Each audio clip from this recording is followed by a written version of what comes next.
Hello everyone, it's me JP from UniqueTutorials. Today in this video I will show you how to turn on or turn off the LED flashlight without touching the Android smartphone or tablet. So without further more delay, let's begin. So right now you can see my Android smartphone. So firstly what you need to do is just open the Play Store, and in the Play Store just search for one application named as Google Assistant.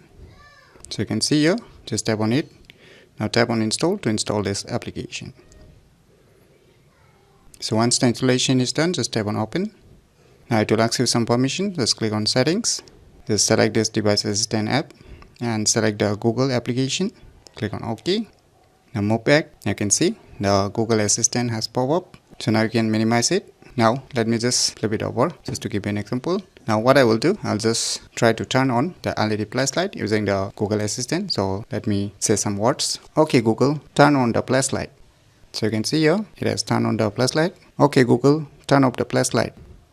So right now you can see, using my voice command, the Google Assistant has turned on or turned off the LED flashlight without touching the Android smartphone. So by using these cool tricks, you can easily turn on or turn off the LED flashlight without touching the Android smartphone or tablet very easily. So if you never known about these cool tricks, then you should definitely give it a try. So if you find this video tutorial useful, please click on the thumbs like button, and if you're new to our channel, click on the subscribe button, and lastly, thanks for watching.